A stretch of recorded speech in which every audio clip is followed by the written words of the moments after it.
Hi, I'm Dusty, and welcome back to my lab. Today, we're going to have a little conversation on some ethical dilemmas. I have my very good friend Michael Druggan here with us, and he's a real expert in this stuff, at least in my opinion. And I think you'll probably agree with me by the end of this. So, Druggan, introduce yourself a little bit and tell us, like what got you thinking about this. Do you just find it interesting? Did you go to school for it? Let us know. Hi, I'm Michael Druggan. I have a degree in math from Carnegie Mellon University. I've always loved math and thinking about the world quantitatively. So when I saw some game theory stuff being related to economics, it piqued my interest and thinking about how we could, use this to try to create institutions that make the world a better place and social conventions as well. Cool. Yeah, that's pretty much my goal too. We're going to kind of have like hopefully a confluence of goals here, in that, as Druggan just said there at the end, he wants to be able to apply these like the answers to these dilemmas practically, and I do too. And I think that maybe if we put our heads together, then we can come up with if not like a real strategy or giving you the answers, at least maybe we'll spur some interest and give you some insight into different ways of thinking about your sociological interactions with people close to you or not. So today we're going to talk a bit about ethical game theory, and how it ties into four different conundrums that we face in society and with our interpersonal relationships as human beings. So what I'm eventually going to, hopefully try to be able to have you walk away with at the end of this video is just, a better understanding of, how other people are going to consciously or unconsciously react to like different types of gain possible interactions with them. So like if you what type of transactions are you going to have, and like what do they constitute, what different types are there, and just how is that going to influence how people cooperate or don't cooperate in a social structure. So Druggan, if you could try to walk us through a little bit of the game theory, and maybe I'll chirp in here and talk a little bit about how it might be related, and I'll try to start forming some type of a snowball here that we can get rolling, if that makes sense. The first thing I want to do is just show what a payoff matrix looks like when we talk about in game theory. So basically, we have two people. The matrix is two-dimensional, so it's going to be two people. You could imagine it extended to multiple dimensions. It's a bit harder to draw though. So two people, they have a set of choices. We draw one horizontally, one vertically, and then in each square, we say what the payoffs are if those choices happen. So, player one's choices, player's two choices. Do you want me to do the rock, paper, scissors example? Yeah, sure. Yeah, so I think that's good, yeah. Everybody here has played is rock, paper, scissors. In rock, paper, scissors, you have two players. Each player has three choices, so there's going to be 9 squares in our payoff matrix. And it's a symmetric game, so the two players are not differentiated in any way. We got a little 3x3 grid here, and we can say this is rock, paper, and scissors for player 1, rock, paper, and scissors for player 2. Obviously, if they both pick the same thing, that turns into a tie. So that's going to be a 0 payoff for both players. And then we know rock against paper, paper wins. That's a win and a loss. We'll represent that with a plus and a -1. Rock against scissors, rock wins, so a win and a loss. And then we can just kind of fill in the rest of the grid as we know rock, paper, scissors work. Rock loses to paper, and rock beats scissors. Scissors loses to rock. And beats paper. And that's our rock, paper, scissors payoff. And so once we have a payoff grid, there's an interesting concept we can define called the Nash Equilibrium. So Nash Equilibrium is the strategy that if everyone plays this strategy, there's no reason to play any other strategy. So sometimes people think of it as like the ideal strategy. It's not quite exactly that. It's just the strategy that if everyone was doing it, there's no reason to do anything else. In rock, paper, scissors, that strategy is to pick each one a third of the time. Because if you pick, say, rock all the time, your opponent would want to do something else. They would want to pick paper all the time. And same for, if they pick paper, they'd want to pick scissors. And it kind of goes in a loop. But when you split it probability, if your opponent's doing each of these a third of the time, you're always going to win a third, lose a third, tie a third, no matter what you do. So you might as well join them. And so now we can do the grid for the prisoner's dilemma. So for people who haven't heard, the prisoner's dilemma goes like this. You have two prisoners, and they've been captured by, some people who think that they've done some bad things. And the people who've captured them can only prove like a minor crime for each of them. That would get them, say, 2 years in jail. But they suspect each of them of a major crime that would get them 10 years in jail.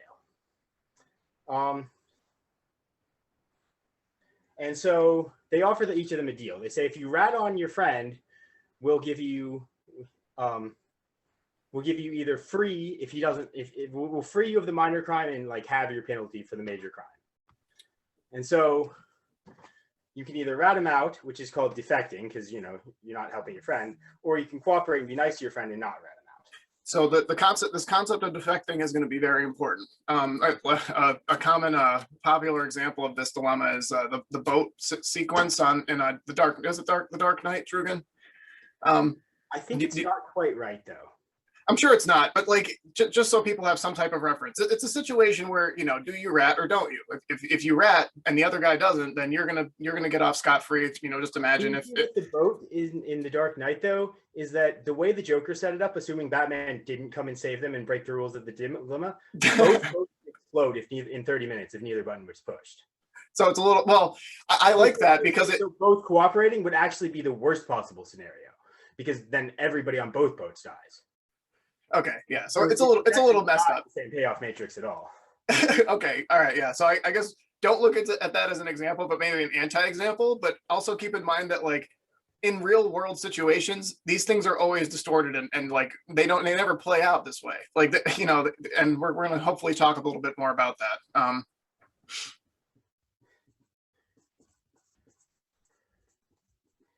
So if both people defect, they get the penalty lowered to 5 years, but they get caught on the major crime. So they both get 5 years in jail.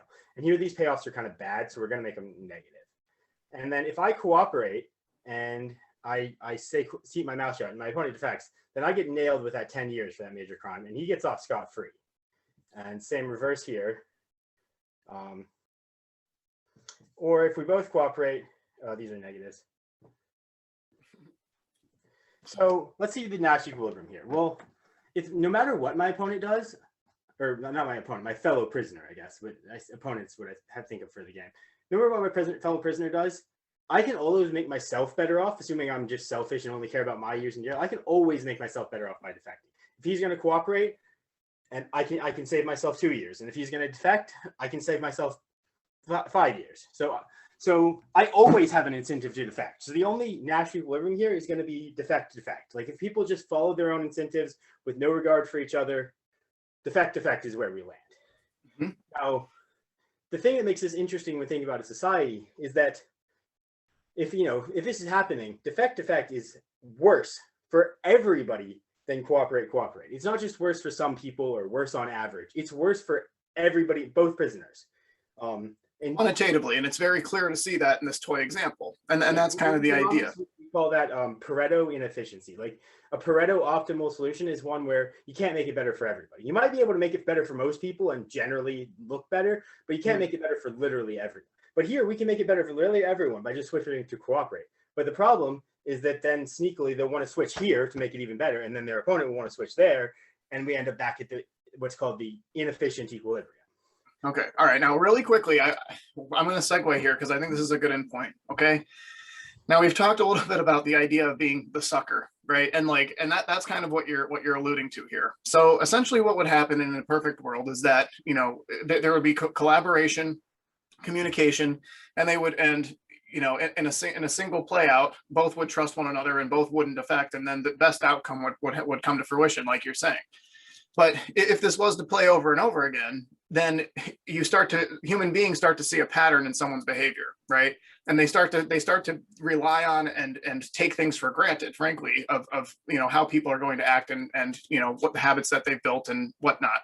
And they do have the incentive to defect if they know that someone's in the pattern and the mindset of, and the worst part about it is that they'll wait until the right moment. They'll wait until the right moment. Now you're switching to the game of iterated prisoners dilemma, which is different than just a one iteration. So imagine you're playing this game, you get these payouts, and you're going to play against the same person 100 times in a row. Well, you really don't want to just wind up in that defect button a bunch of times in a row.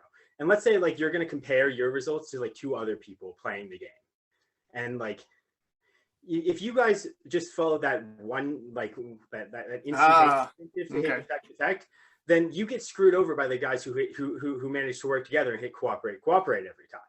Because then they have more money. They get rewarded more. Yeah, they get the bigger payout overall. So you do want to hit. So you want to try to get to that cooperate. So maybe you think, oh, in iterated, I might just play the always cooperate strategy.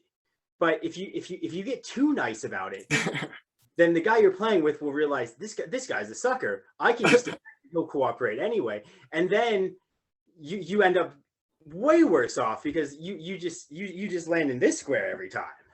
yeah, and I mean, and the thing is people are clever enough, and I mean, unfortunately, sometimes just nefarious or desperate enough that they can hit you right where it hurts once they have that trust built up in your mind. No, or not even necessarily trust, just if someone's actions fall into the landscape, and they're not on the forefront of your perception, like it's very easy to just take it for granted, and it's not like you're, in this perfect situation, it's not even like the other person is paying a price, like the only price that they're paying is that they're not, extracting it from you. Like you see what I'm saying? Yeah, I mean, trust is also an interesting thing. Suppose you're playing iterated prisoners dilemma, you're trying to maximize your money at the end. And you know that who you're playing against is a literal monkey, right? Like they're just don't know what they're doing. Yeah. I'm going to hit defect every time because I don't think my actions impact them. I don't trust the monkey's intelligence enough. It's not about their morality. I don't trust the monkey's intelligence enough to understand the payouts. Now, I think monkeys are actually pretty smart. You probably could teach them a rudimentary version of this game, but by monkey, I actually mean like random buttons. Yeah, a chaotic, untrained monkey. So yeah. I'm going to hit defect every time and just hope they keep slapping cooperate by accident. Well, exactly. I mean, there's definitely a lot of that going on too. There's 2 kinds of trust. There's trusting that they'll trusting their intelligence and trusting their morality. And I think on a higher level, they start to come together because in this case, at least, the incentive is pretty well aligned that we want to land here. Yeah. So if you don't think that if you don't think that you're more intelligent than the person you're with, if they're on the same level as you, then it's pretty much impossible to ever think that you can land in this 0 square consistently. Because why should you be able to do that if they're just as smart as you? They should be able to figure out the same strategies.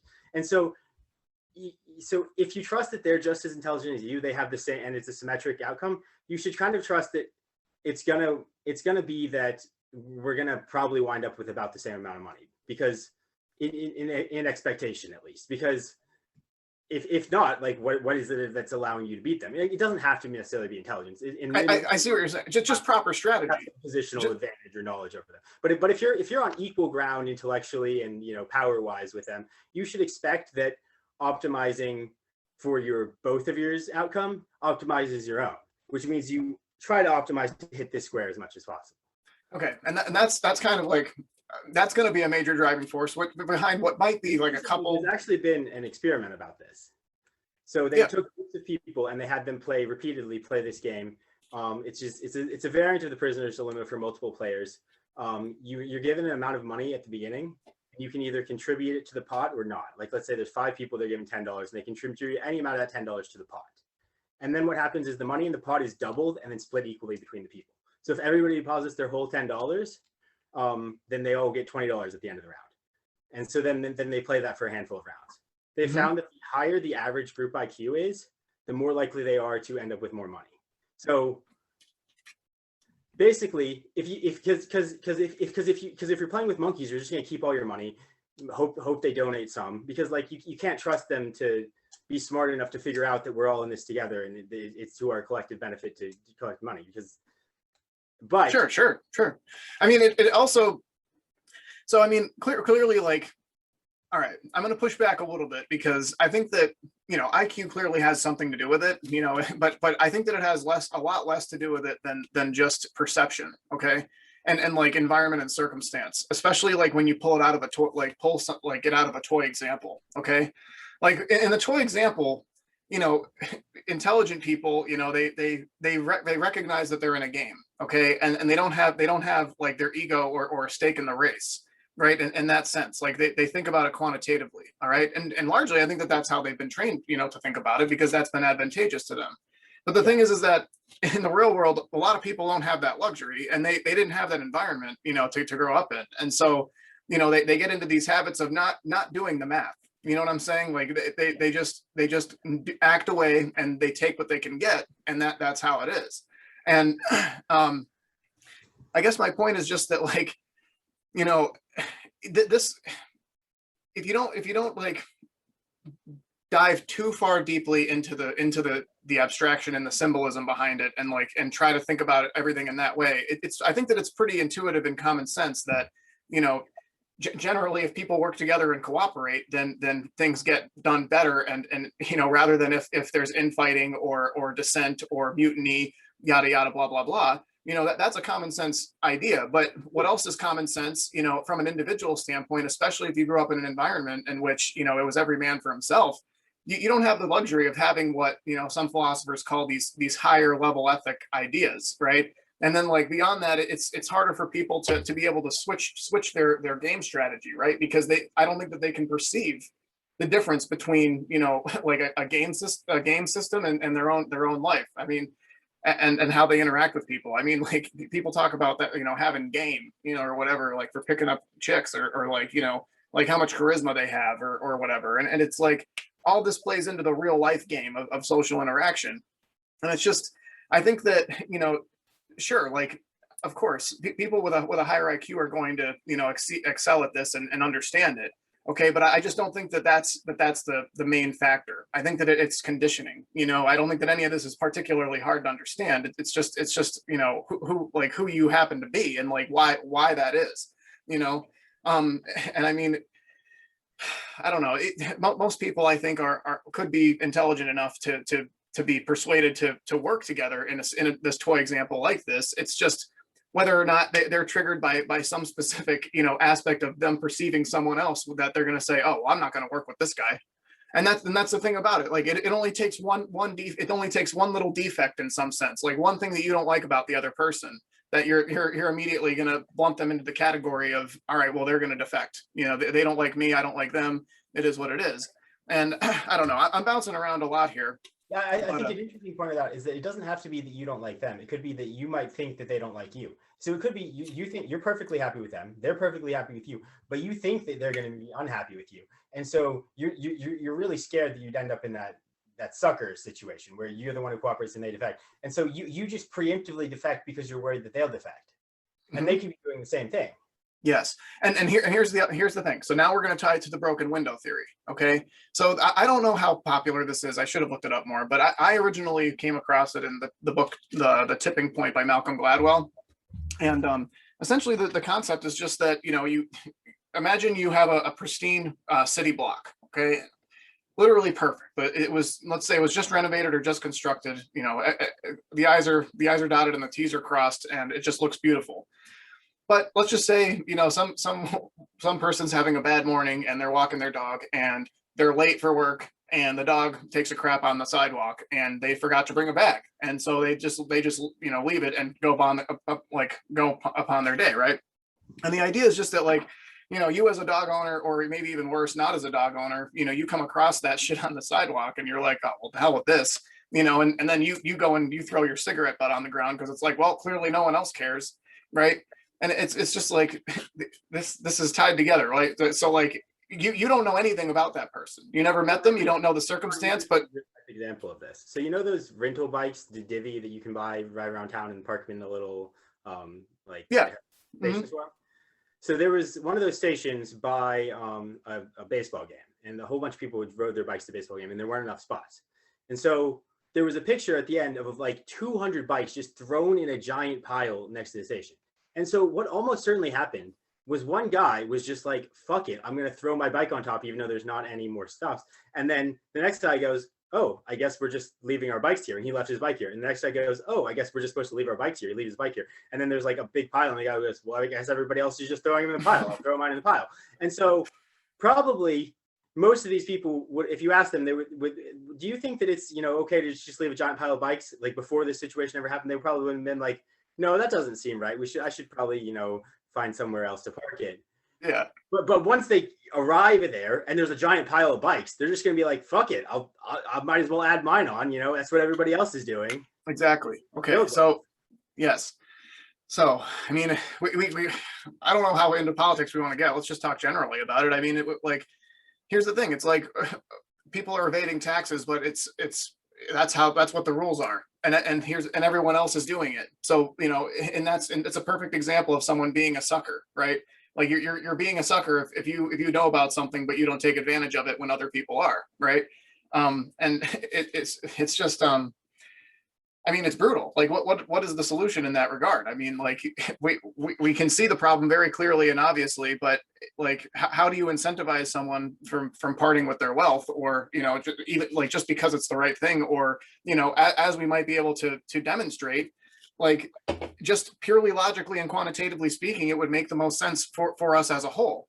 But then you do what you are also pushing on a little bit, Druggan, is the idea that, you know, what we kind of alluded to earlier before the Zoom cutout, is that, you know, people tend to devolve to chaos, and we're going to have a fundamental conversation about, like, you know, good and evil, I think, and that's going to get incredibly messy as well, because it's like, you know, you get into the concept of decadence, you know, of Rome, and like, frankly, what I think, you know, we're in here in the U.S., like when there's no stakes, then, you know, there's only mistakes, you know, it's just people just don't give a shit, and like they just try to extract as much out of out of one another and out of their situation as they can, because it's no longer about, you know, just, you know, staying alive and you know, doing that. It's about, you know, acquiring as much whatever wealth in whatever form you think that it matters for yourself as possible. And like, clearly I'm you know, painting very broadly. Like not everyone is like this, you know, and I think that most people, like, because we can talk about how, you know, most people are rational, and not only that, but for whatever reason have some sense of ethical responsibility, you know, like when you're communicating and working with them on a one-on-one basis, you know, generally people are pleasant and cooperative. But like, for whatever reason, and I talked to my new friend T-Pan about this, like, it's interesting how an individual is rational, but the second that they get into a crowd, they act like an animal, right? And like, it's the same thing with the bikes or whatever. And like, it's a weakest link problem, you know, like, and I'm not saying that, you know, like the person who let their dog shit on the street is a weak link, you know, but just in that particular circumstance they were. And this is how, unfortunately, sociological events, you know, play out, is like, it's one little trigger and then everything falls down, you know. And I mean, that's kind of like a big reason why I'm trying to have this conversation with you now, because I feel like we're in a lot of ways kind of in a free fall here.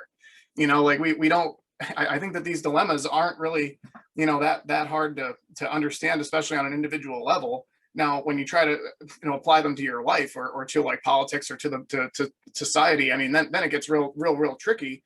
But I think that, like, you know, talking about them, especially in the context of a larger situation, I think it could be really helpful for people. And I think that you have a really good grasp on it. And I appreciate your help trying to understand it a bit better, you know. So where else can we go from here now with this? Because, you know, we're kind of like dipping in and out of a bunch of like a few of these problems now. We just talked about broken window theory. Now, what I see as a counterpart to the broken window theory is the keeping up with the Joneses aspect, but it's kind of like not a positive thing, and more of a negative thing, at least the way that I'm thinking about it right now. So if you just want to like jump in and like share any thoughts that you have, like, and how we can start moving them from here. So the keeping up with the Joneses is the problem where, like, you know, everybody in a neighborhood has a decent income, but not like tons of money to just throw around. And so they're looking at the choice, like, buy a fancy car or don't buy a fancy car. And so if everybody doesn't buy a fancy car, well, then there's no real status exchange because of the cars in the neighborhood. because everybody has a non-fancy car. And that's actually more practical for them because they're at that border where they can afford a fancy car, but they'd rather use the money for a vacation or retirement savings or other things. And the advantage of this fancy car, just by purely the advantages of a more comfortable ride, aren't worth it for most. So, but one guy buys a fancy car, he gets two advantages. First, he gets the advantage that he gets a more comfortable ride, but we said that wasn't worth it. But he gets the second advantage that everybody else in the neighborhood sees that he has that fancy car and goes, ooh, did he get a raise this year? Is he doing better in work than I am? And in our country, at least, salaries aren't very public. So, you don't know if your neighbor makes 80K or 200K. Like, you really don't. Yeah. So, but if you see the Porsche in his driveway, it's going to impact your view probably closer to the higher end. Mm-hmm. Even if he's, even if he just got a loan or even if he just got it on credit. Irresponsible, because you don't know. And so now he's a little richer, and now you might be more inclined to, invite him over for dinner to try to business network with him because you have a inflated view of, his business connections because you think he's richer, and it opens up doors for him. And then especially in the dating world, men use status signifiers like this to attract women, and it works. Yeah. So now here's how I'm going to tie it. Now that's like a highly negative example, and I think I finish how it's a prisoner's dilemma. And so sure, yeah. So when you combine all those advantages, it's worth him to get the car. But then everyone else in the neighborhood sees that working, so then everybody in the neighborhood buys the fancy car. Well, now it's not really getting you the same advantage. The girls you're trying to date see that all their potential suitors have a fancy car, and it's not setting you apart anymore. Mm-hmm.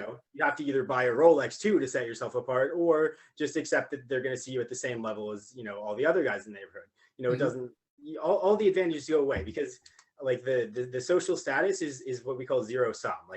One guy gains it, somebody else is losing it. So if everybody does the same thing, everybody can't gain status. Except now you all have less money to spend on vacations and retirement savings because you're wasting it on these fancy cars.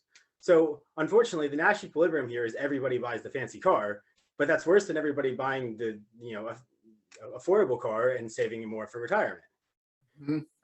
Yeah, and then everyone's out at the end of it, right? So this is a classic prisoner's dilemma. And so normally when I see a prisoner's dilemma in society like this, I try to think, well, how could we change society so that this wouldn't happen, so that we can try to get to this cooperate signifier. So I had a couple ideas for keeping up with the Joneses. Do you want me to go into the specifics? Yeah, go for it. So one idea was the key fact for keeping up with the Joneses that makes it so important is that we don't have good knowledge of our neighbor's income. I don't know if my neighbor makes 80K or 200K, but if I see the Porsche, I think it's more. If I knew exactly that he makes $80,000 a year and I see a brand new Porsche in his driveway, I'm not going to think, wow, he's doing well for himself. I'm going to think, wow, he must either really love cars or he's quite financially irresponsible because that's a big purchase for him. He's spent a year's salary on that car. Yeah.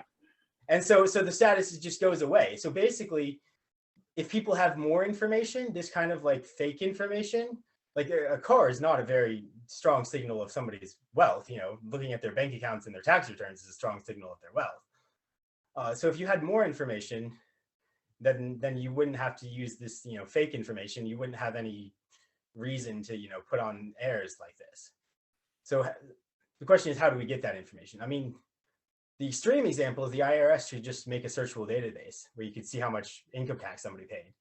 And the interesting side point about that, it would discourage tax fraud, because if you underreported your income, everybody would think you were poor. Unbelievable. I mean, obviously that's pretty extreme, and it has the downside that suppose some guy makes tons of money and he kind of hides it and lives frugally because he doesn't want people to see him different. All his friends could look him up, and then suddenly, oh, I had a flat tire. I know you're flush. Why, can you loan me some money? And that's what he was trying to avoid. So it's not a perfect solution, but I think if we relied less on inefficient metrics of judging someone's wealth and more on direct metrics, it could help. Okay, well that would be actually pretty much the polar opposite of my solution, but I mean, I respect it. I think that there might be, I think there's some usefulness in it, and I think that we should maybe move in that direction to an extent. I mean, we definitely need to be more transparent about who is paying any fucking income tax at all. I think that that's important. You know what I mean? And also, I mean, I learned more about how that kind of works in this country, and the whole idea of assets and then taking loans and not paying tax on income and everything is pretty messed up.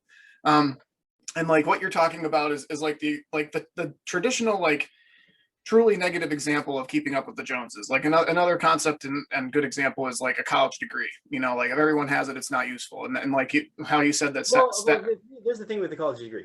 There are some degrees which are only for signaling. Like you get a degree in business, but like, 50 years ago, the guy who had your entry level job just had a high school diploma and did it just fine. That's worthless. But like, if you get an engineering degree, you actually need to know, how to do calculus and what the mechanics equations are to be an engineer. So you gained valuable knowledge. So if everyone had an engineering degree, everyone would be better at building bridges. But if everyone had a business degree, would they be better at being managers? I'm honestly not convinced. And anyone with a business degree, feel free to feel insulted. Send me hate now. It's okay.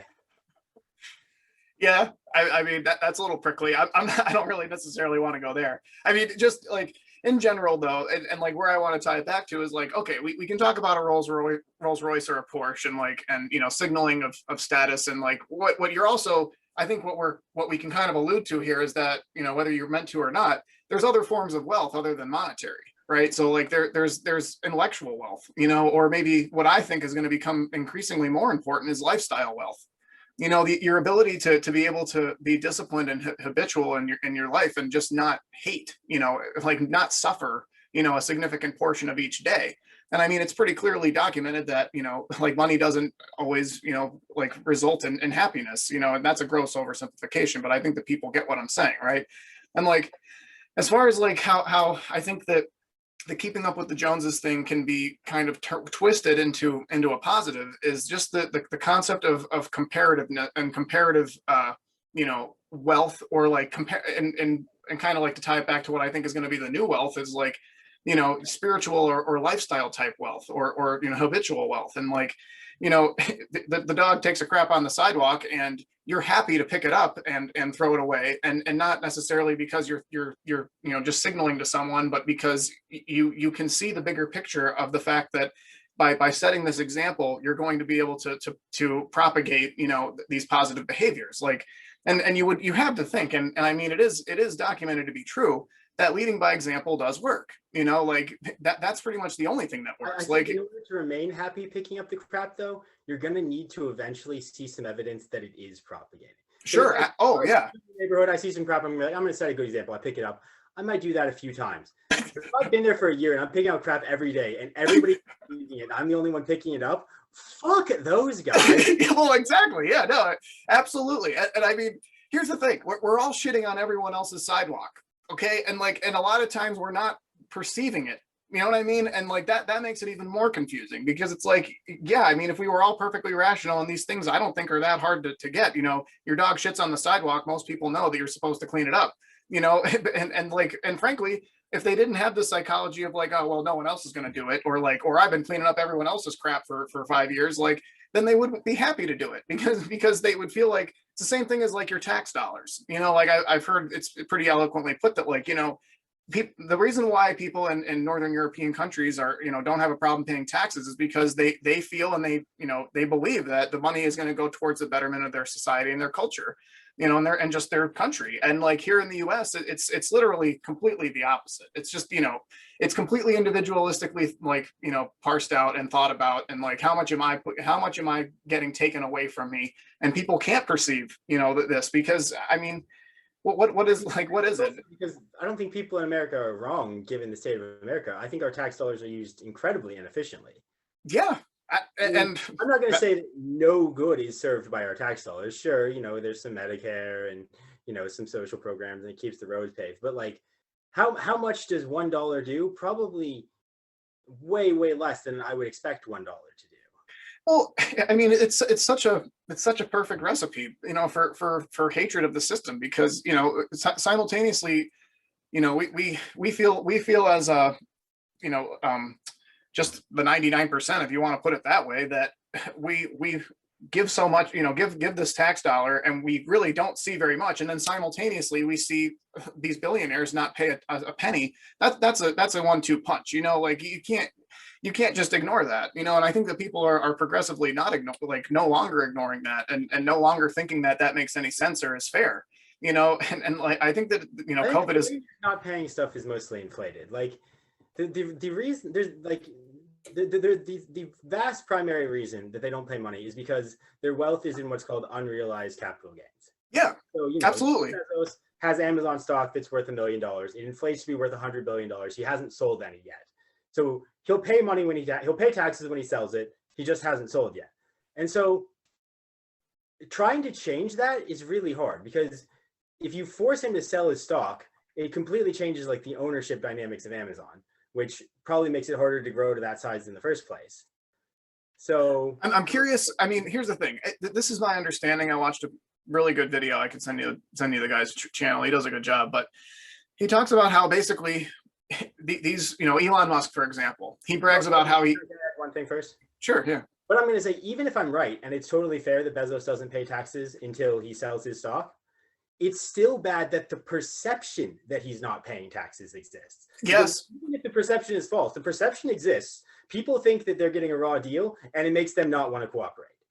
Yeah, absolutely. Yes, exactly. To tie it back to the point, yeah. So we can talk about if there's a taxes problem, but we can definitely agree there's an optics problem. Yes, yeah, absolutely, and the meta knowledge problem. You know, like, it's just the fact that I believe that, and like I watched that video, and now I think that I understand how they're evading taxes. You know, I mean, and here's the other thing. Like, I think that it is a useful, and I know that you're not used to thinking about it this way, but like to kind of divorce yourself from the quantitative outlook of it, even just for a second, you know, like it's very useful to try to quantitatively represent what we're talking about here, you know, in terms of like game theory and toy examples. But like, it's also important to understand just like, what is the quality of what's happening here? Like how many people are suffering, and then what does the life of the people on the very, very top look like? You know, just fundamentally speaking from an experiential, you know, standpoint. And like, it's so disparate. It's so disparate, and it's even in our own country, right?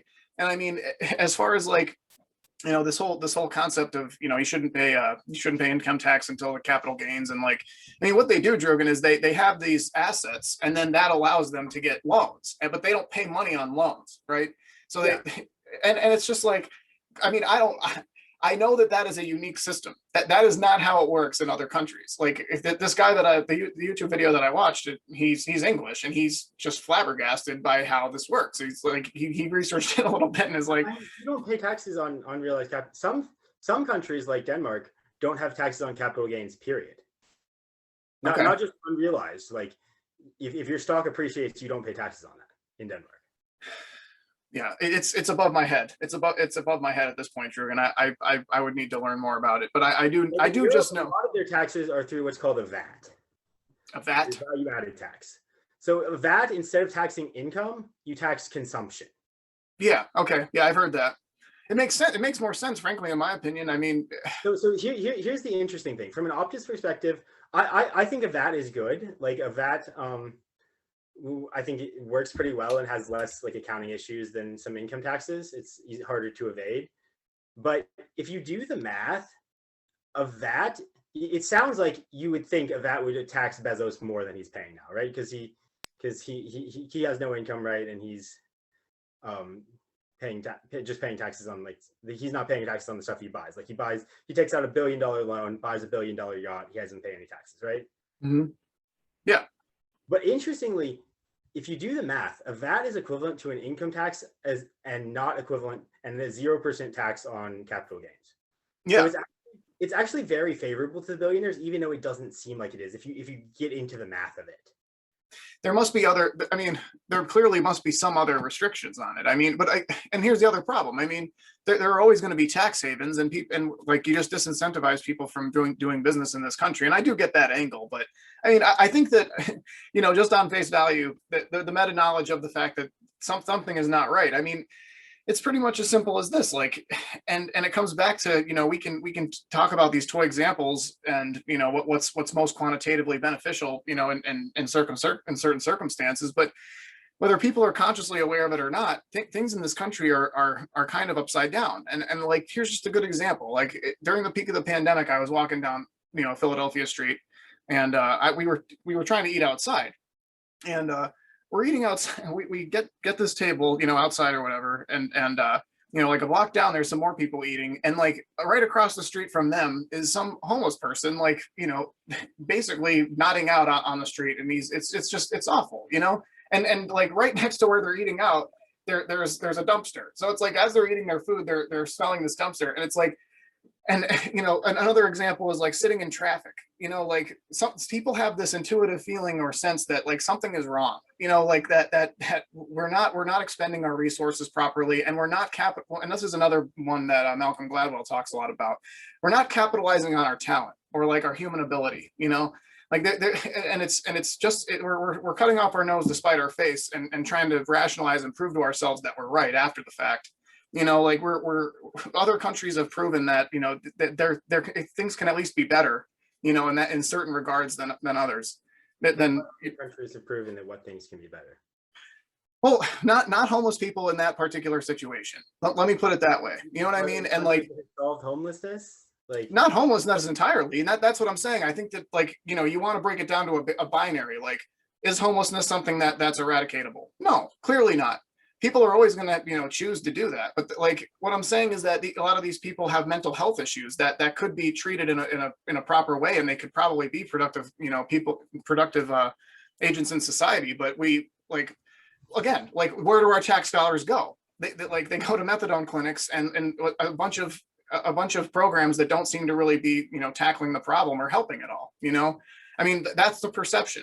I'm not talking about what is or isn't true, but the perception is there. And I don't think that it's there for no reason, and I think that COVID has just really kind of, just made it blatant and clear that, yeah, it's really complicated what's wrong, but something's wrong. And, we got to start talking about it, because if we don't, it's just going to get worse. Right.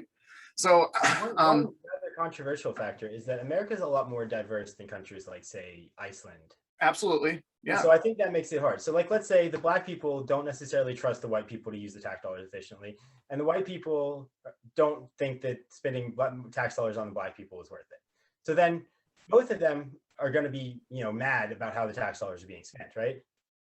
Yeah, no one's going to be happy about it. The whites are just using it to further their goals, and some of the more racist whites are going to think, oh, it just goes to their welfare queens. And regardless of whether that's true or not, the fact that you have two groups in society who have lower trust for each other than they do within their own group is going to make it harder to make these big programs work. And it kind of becomes a self-fulfilling prophecy, because if the people don't believe in the system, they're not going to put their whole effort into it. They're gonna find ways to wiggle out of it, and broken window, and it's not going to work. And broken so window. it definitely seems that it's easier to make these things work in a very homogenous society. That's not to say it can't work in a diverse society. It seems to present more challenges. Absolutely. I'm 100%. It's much more challenging. I think that we have to stop having a fatalistic, defeatist attitude about it, though. We have to actually start advocating for change. I mean, my point, like Canada is a similar example. It's not as extreme, but I mean, they're pretty ethnically diverse to some extent in certain areas, and it's just like they're so similar. You know what I mean? And they're doing it better, in my opinion. You know what I mean? It's just like the fact that we don't have universal healthcare in this country is messed up, man. Like it's messed up. Like that's a perfect example of like, how there's a pretty simple and easy thing to enact that would actually, frankly, from a quantitative standpoint, save us a lot of money. I don't know if you've looked into it much, but we spend 4 times as much on healthcare as any other country. Well, and Grant, crazy thing, we spend more government dollars on healthcare per capita than Britain. Yeah, that's what I mean. Like, so basically, the U.S. spends more per capita to just get Medicare and Medicaid than Britain does to get the NHS. Mm-hmm. Which is just I have some rather controversial thoughts on Medicare. Oh boy! All right, we'll go for it. So I think the problem is that we don't have a good cultural way to cope with death, and so we have patients who are on round-the-clock nurses care on a bunch of different machines, on 7 different medicines, who can't say their own name. And we keep them alive for 2 years, costing us hundreds of thousands of dollars in nurses' pay and medicine and expensive drugs and expensive equipment per year, literally keeping them in essentially torture prison. A vegetative state in like a mental and physical prison. Maybe they're like halfway aware, but their organs are like 3 different of their organs are failing, and so they have to dope them up on, you know, a bunch of painkillers because otherwise all the machines inside them would cause excruciating pain constantly. Like, that's not life. But the thing is, the kind of ethical code we've instilled is to keep people alive at any cost. Yeah.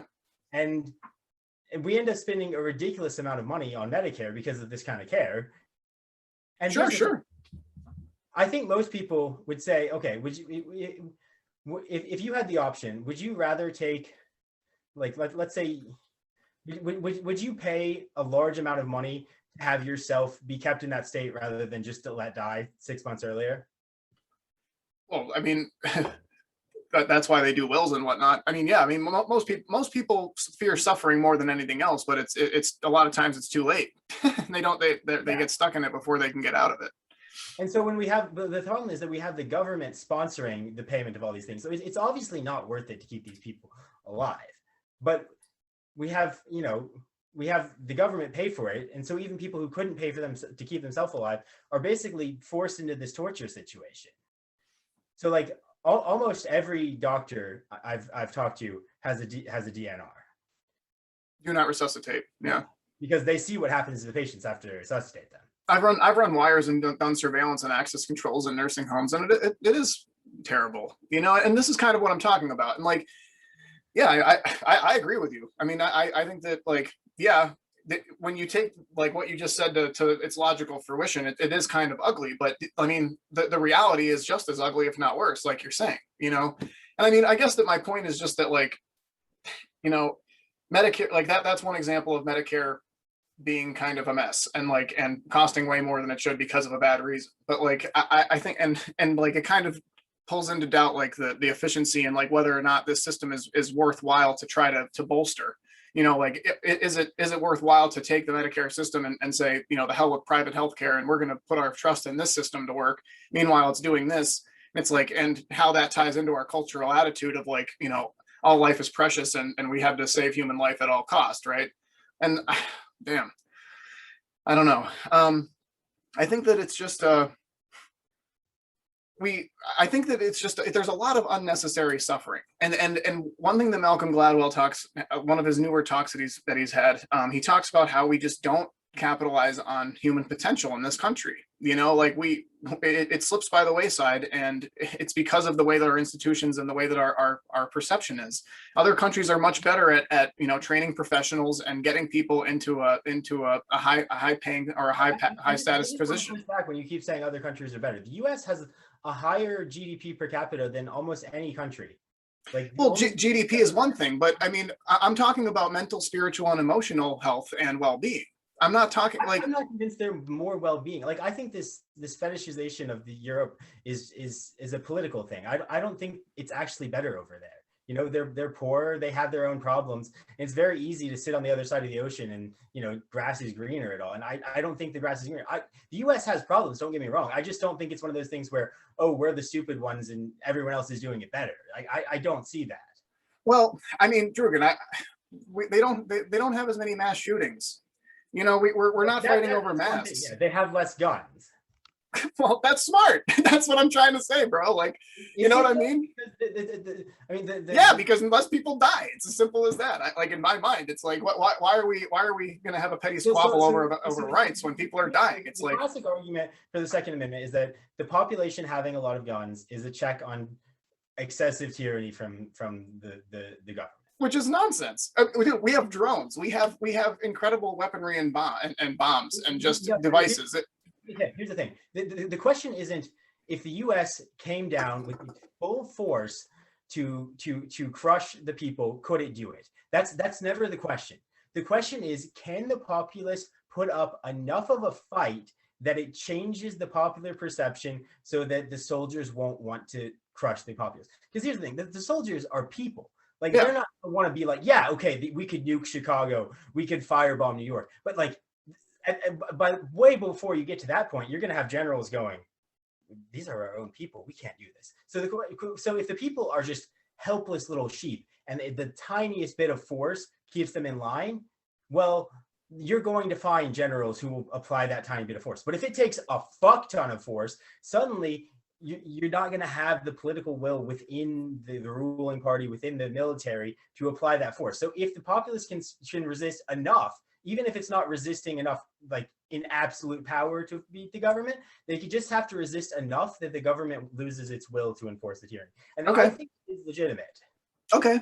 I think there's definitely legitimacy to it, and so that was well put. Yes, Yeah. By having, you know, as many guns as people are close to it in this country, that does cause us to have probably a higher shooting rate. I mean, I don't think it's the whole difference between our shooting rate, but like if there were no like there are in Japan, there would be less shootings for sure. We need gun control. Like, and this is the other thing. This is what's frustrating. You know, like just you know, wanting to say that it would be nice if we didn't have mass shootings in schools in this country, you know, and that's something that we have that seems like a lot of other countries don't have, at least not on the severity level. It's like it automatically becomes take all the guns away, and it isn't. That's not the point. I mean, like a number of these mass shootings, they have flags. Like they've been like they were to the kid's house, like they talked to him and blah blah blah. It's like. But the thing is we have like the gun control laws in this country are so convoluted, just like most of our justice system and executive branch. It's like nothing gets done in time or effectively enough to prevent these things. You know, like this is the very heartless take, but I'm gonna say the controversial heartless thing first. School shootings aren't a big deal. And True. What I mean isn't that when a school shooting happens, it isn't a tragedy to the people. What I mean is that if you look at the statistics, the number of people directly impacted by it is just utterly tiny compared to many other problems. Like the US is a giant big country, 300 million people. So if a handful of people a year get affected by an issue, that just isn't that big compared to other issues. And yeah, so we have this bias that we care the most about the issues that make the best headlines rather than the ones that affect the most people. Like if we could make there be 10% less car crashes, we'd save way more lives than stopping every single school shooting. Sure. So, but we don't get whipped up in some moral panic like, oh my gosh, we have these kind of seatbelts and others X and these other.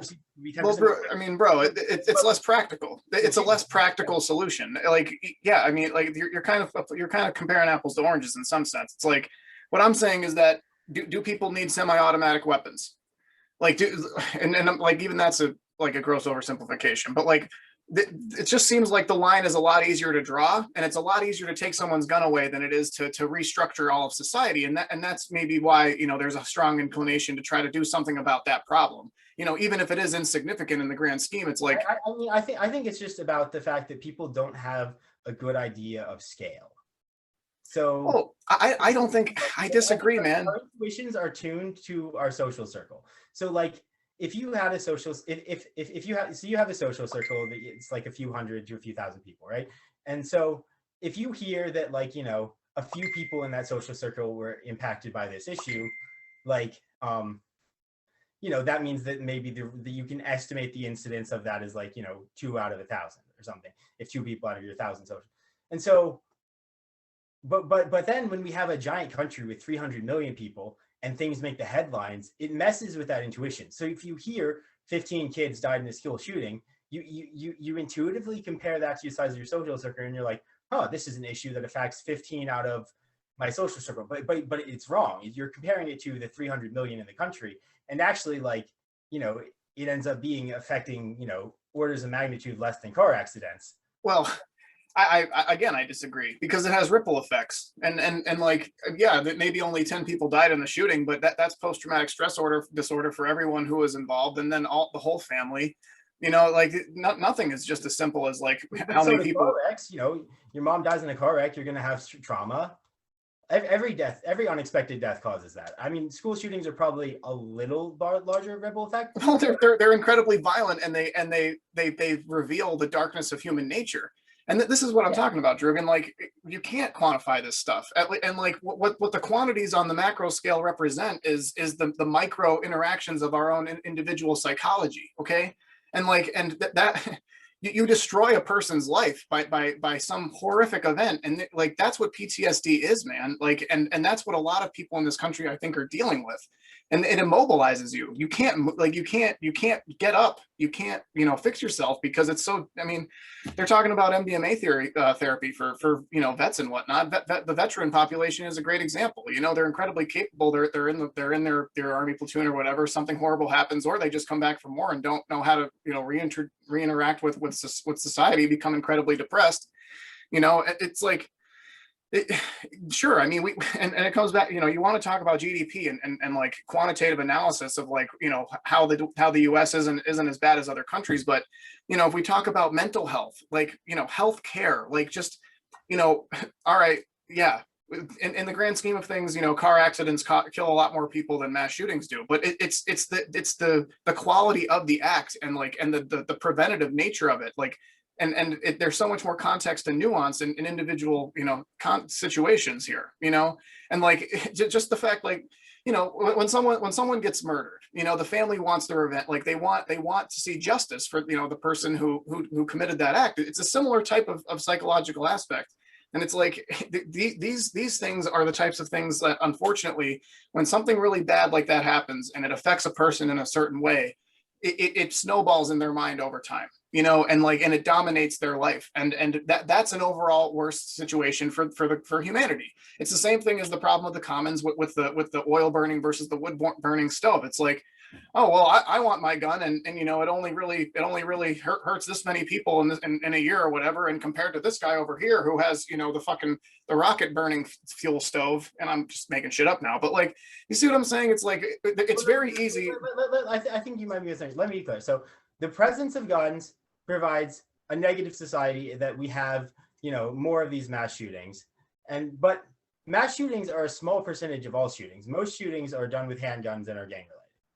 That's the prototypical shooting. It's either a disagreement between two people, or it's gang related and it's done with a handgun. These mass shootings with rifles are a small percentage of shootings. Mm-hmm. But let's say, as a society, we have more guns. It leads to more shootings of both kinds.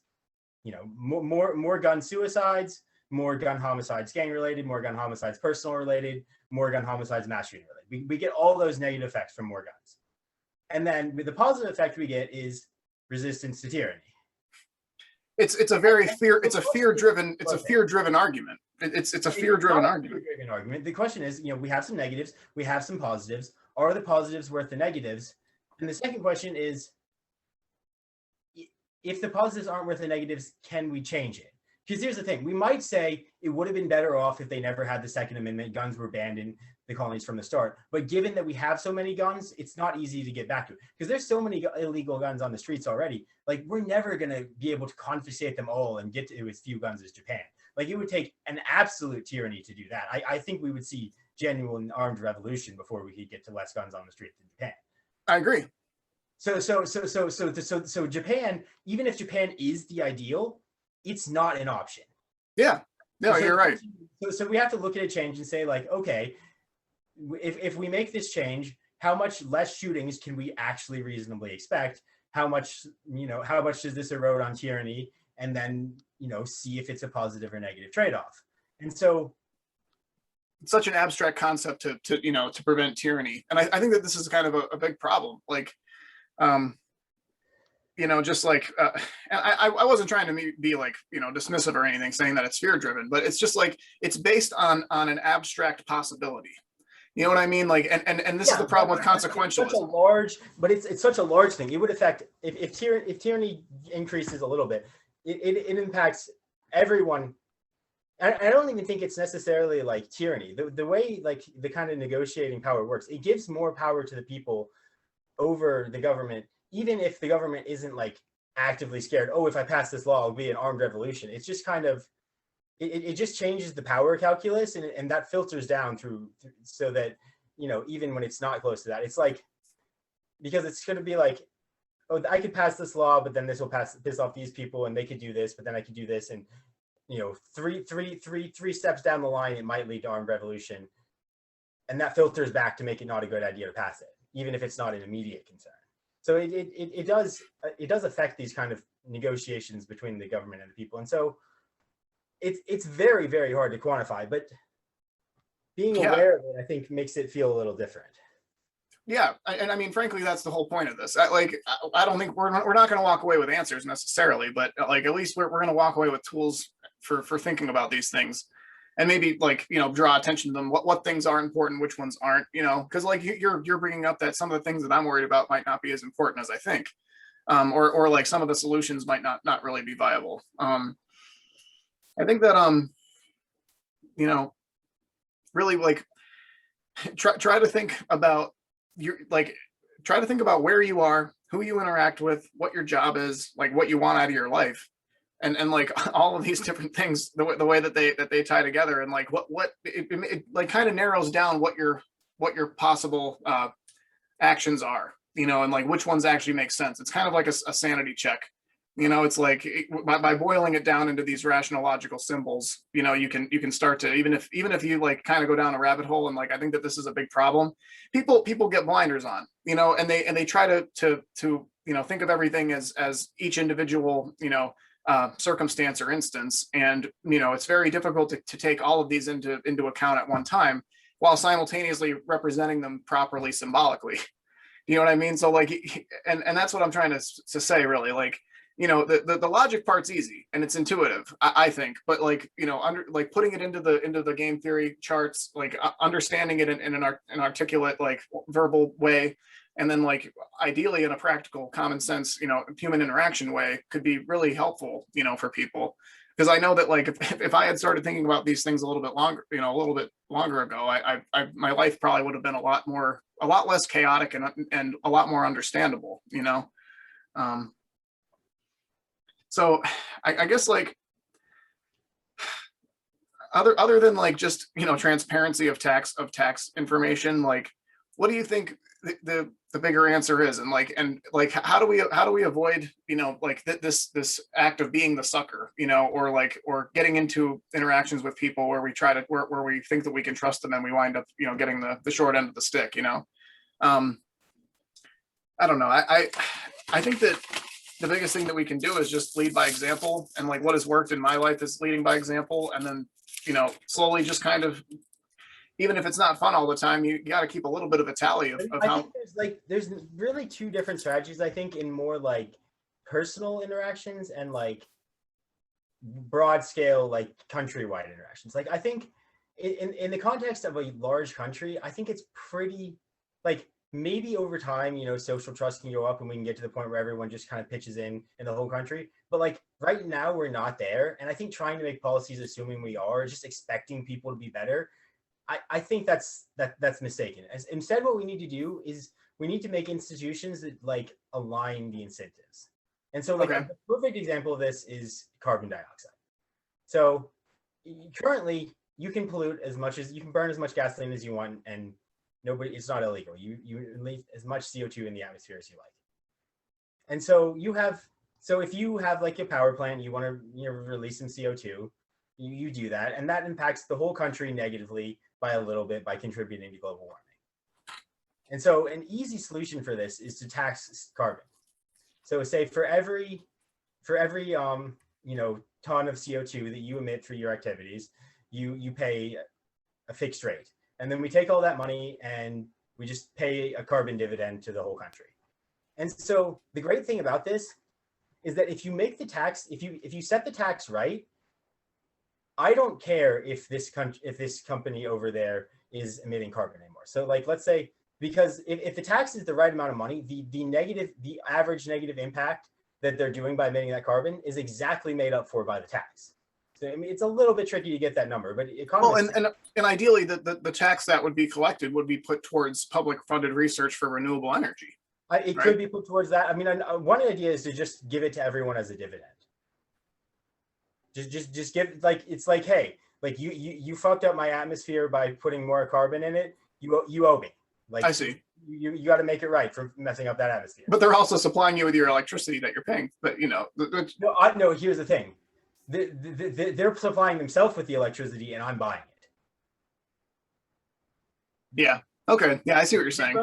They're generating the resource, and then you buy it from them. So yeah, I buy it at market rate. That's a fair transaction. Okay, so from an outside viewer's perspective, we are coming at these problems from literally a polar opposite standpoint. I'm trying to look at it from an individualistic, like, practical, keep these problems in mind and then try to represent them symbolically in your own life. And you're saying, and there's no right or wrong. They're both important. We got to do both. We both got to understand both. Like, what type of like governmental agencies or institutions or enactions can we do to try to, I don't want to use the word force, but frankly, force people to act. And that's what governments are. I mean, like, that's what governments, religious factions and everything. I mean, whether you want to admit it or not, that's basically what they're doing. They're like, here's the rule book, here's why we think it, and their reasons. Yeah, so my view of government is, I think it's pretty hard to really know every situation and know the right action in every situation. People have their own, so it's hard to say this is what you should do, because if the government just picks an action and says you have to do that, it's hard for them to really know your whole situation. So I think it's better for them to try to give you incentives to work a certain way, and then your own life. And that's how the carbon tax is. They're not telling you you can't release CO2. They're saying if you do, you have to pay some money. And so then there will be some people who, like, because of the extra CO2 tax, it gets passed on. It's essentially going to be that, like, every gallon of gasoline costs $1 extra or something to cover the cost of the carbon tax. And so there will be some people who are like, hey, I really need to drive to work. It's worth it to me to pay that dollar and emit that carbon and, burn the gas to go to work. And there'll be another guy who's like, hey, given my personal situation, that's a lot of money for me. I'm going to ride my bike to work. And so if the government just said, oh, ban cars, it wouldn't be right. There's a guy who's willing to pay the tax and, make up for the carbon he's emitting, and it wouldn't be good.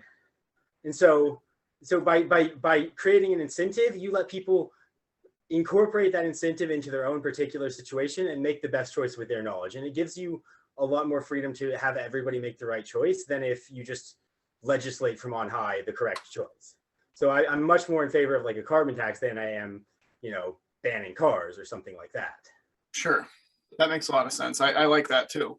I mean, yeah, it's like almost one of the cleanest examples, because, like, CO2 is really just, an externality. It's hard to see. It's hard to see the initial impacts, but we know, and that's the kicker of it, and it's a good caricature and example of like what I'm trying to describe is that, like, once you get it boiled down to the symbols, the logical conclusion isn't that hard. But when you nest them all within one another in a larger context with more nuance, more people, more actors, more hidden variables, it gets extremely confusing. I understand, why it's an effective strategy as human beings for us to keep the lowest common denominator in mind rather than the highest, right?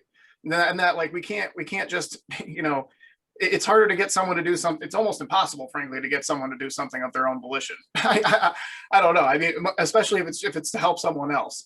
I don't know what it is. I don't know why it is. It's just how it is. I mean, I don't know. I think this is a really good introduction to all this, though. I'd really like to think more about like how you've described it, and also like just research a little bit more, get my graphs down and my charts down a little bit better, so we can like talk on a with more shared semantics. But I think it's a good exercise. I think that we probably have at least spurred some thought with this, what I mean, and people can start thinking about it their own way, and I think that there's not really much disadvantage to people thinking a little bit more about these problems. What I mean? Even if they're not, if we don't all agree on the answers, what I mean? Like, I think that awareness and, just if nothing else, like a lack of ambivalence and maybe a recognition that these problems are important and, aren't just for, social signaling or brownie points or being a good person, but just because, it makes sense, Anyway, Drug, I think we can cut it for today. I really appreciated your time, and I'd like in a couple of weeks to schedule another one, and we can go a little bit further if you want. Does that sound good? Yeah. All right, man. Hey, keep in touch and take care, man. You do. Peace.